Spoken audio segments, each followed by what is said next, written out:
What would need to happen if you didn't want to build muscle? Well, that would mean doing a lot of different things in the gym, like a lot of variation, in movements. Like, yeah, sure, you're technically still weightlifting, but every time you kind of go in and do whatever the fuck you want. Like, you don't really have a system. You don't have a program. It's like very much based on feel and stimulus.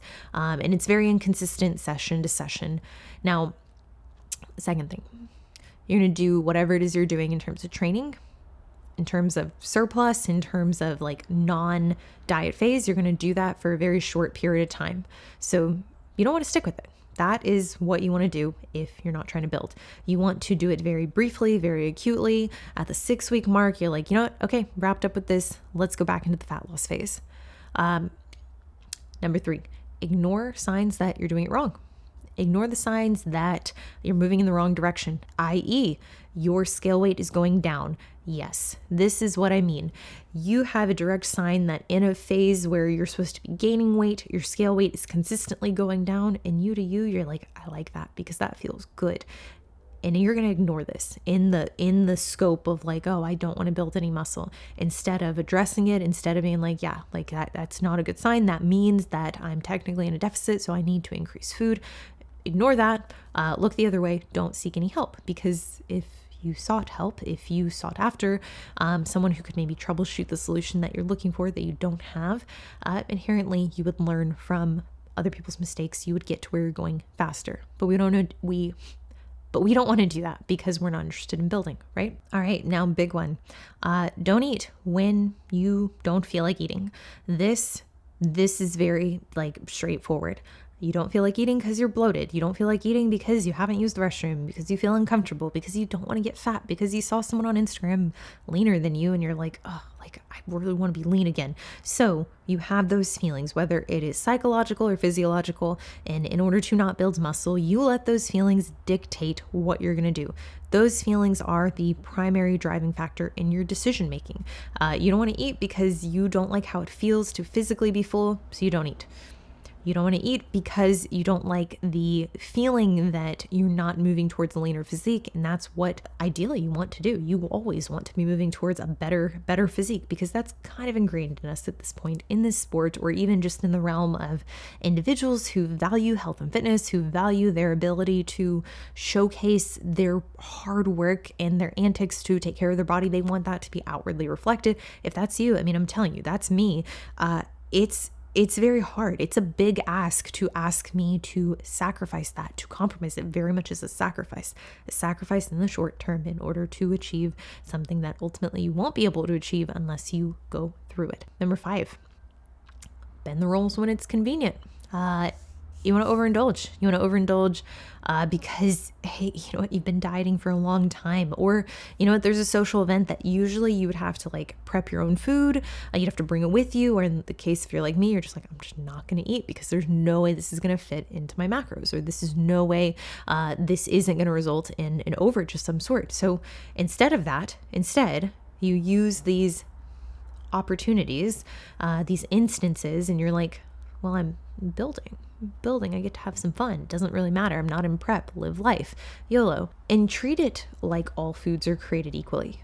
Treat it like there is no variation in macro composition. Treat it like calorically, like, oh yeah, no, I tracked. I only had like 4 ounces of chicken, and like, you know, no, I don't think there was that much butter. Like, just bend all of the rules around tracking and caloric intake. Bend it until it fits what you need it to be. Number 6, be inconsistent with how you track progress, aka only take progress pictures, only take check-ins, only do measurements, only log in your spreadsheet, only do these things when you feel like it. And this is probably going to be when you're most motivated. But don't weigh in if you feel fat. Don't weigh in if you didn't use the restroom. You don't feel like checking in because like you're just like, oh, my poses feel like shit. I hate my pictures. They don't look good. Just don't do them. Don't even let your coach know, or don't even like mark it as your calendar. Like, I am opting out of this check-in. Just completely avoid that as a whole, and avoid any kind of note taking that's associated with why you didn't check in. Don't log when you're adherent. When you weren't adherent. I messed that one up. Yeah, don't log it because you want to rely on your historical memory. You want that to be what allows you to depict whether you felt like you were adherent or not. Exclusively use whether you intended to be or whether you feel like you deserve to call it adherent to determine whether you were adherent. Use only non-objective data. And make it largely based in the hypothetical of your initial intention, not in what actually happened. Don't base it in reality, actually, at all. The reason that I like doing exercises like this is because by the end of the list, I just went through like 6-ish items. By the end of the list, it becomes laughable how obvious it is the tendency to do these things when it's convenient. And how all of these things are foreseeable. Like we can definitely predict, like I can look back to every diet that I've been on or every non-diet that I've been on, every time I've been in some kind of building phase. And I've been like, yep, had that urge to do it or actually went through and did it. Now that is the root of the issue. The unawareness and really the hope that we have for ourselves to be as disciplined and as driven and as loyal to our goals. I guess like the how do I say this?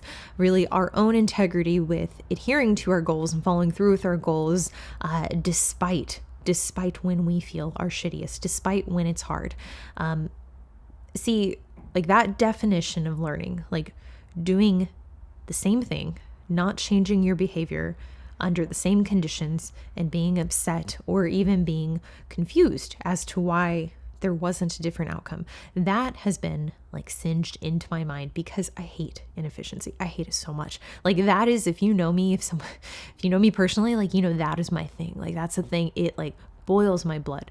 And this is because like resourcefulness is predicated on learning. It doesn't mean perfection. Like the whole idea around perfection, like I want to anticipate and avoid all these mistakes. It's not possible. You're going to definitely make mistakes. And if you're afraid to make mistakes, you're going to get there even slower than in the hopes that you did things to the best of your ability. I don't think I'm saying that how I want to say it, but that's fine. Resourcefulness is predicated on learning. And that's something that I value. That's something that I value in myself and other people. And being resourceful with something like building muscle, being capable of putting on tissue to your desired state, it very much feels like a cheat code when we talk about personal physical development.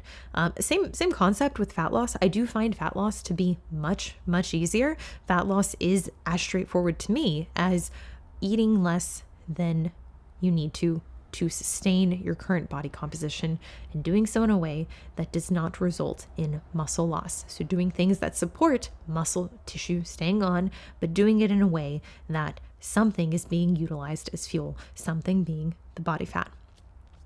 So I ask myself, like, every time I get into this scenario now, this wasn't the case always. For a long time, I kind of like, I don't know why. Like, oh, I'm missing something. And for a long time, it was, in my opinion, I thought it was the drugs. I was like, it's the Anavar. I need Anavar. That's the tool that if I had in my toolkit, I would look exact. Like, I had these very ignorant beliefs around what drugs were going to do for me. I also had ignorant beliefs around how much food I could get away with eating or how inaccurate I could be with food reporting. I had these beliefs, and those beliefs, like acknowledging those beliefs and calling them for what they are, like, they're all like excuses. They're all just kind of a scapegoat to not want to have to work as hard. Being able to address them and at least acknowledge, be like, hey, I get it. Like I get why those things are easy to fall into, why those beliefs are ones that are easy to adopt. They're supported externally. A lot of people will tell you like, yeah, you know what, you are very adherent. You work very hard. If you don't have a criteria in place to actually measure how hard you work, which even that hard, that's so subjective. It's so qualitative to say that you work hard. Hard relative to what? Relative to what? Like, like in reality, if you have accurate bookkeeping with calories in, calories out, it shouldn't be super hard. It should maybe be tough at times when times are hard, which hard times will be the case whether you're working extra hard or you're not. That's going to happen and it is out of our control. But the actual work itself, the skill of modifying your body, it is pretty straightforward, especially on the side of things where we're trying to build leaner physiques, on the side of things where we're trying to build something that doesn't exist right now, something that realistically we can't conceptualize. Yeah, that is harder, and it's going to be the hardest the first time you do it.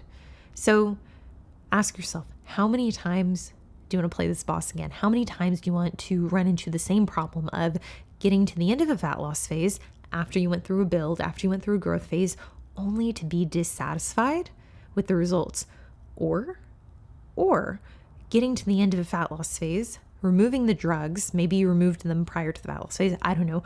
Maybe you just, in this case, this instance point I'm trying to prove, you remove the drugs only to find the muscle went with it. You didn't actually build muscle. What you thought you built, it was very temporary, it was fleeting, and as soon as you remove the drugs, you don't have it anymore. So now you're left with virtually the same physique that you had before, yet you know what it feels like to take the drugs. It definitely feels better. Drugs are fun. They feel good. They're going to help training, yes, etc. They're going to make you like how you look more. But what I can tell you is if you're not actually accruing real tissue, like true tissue, new cells, that is going to go as soon as you remove the drug. And that can be very discouraging.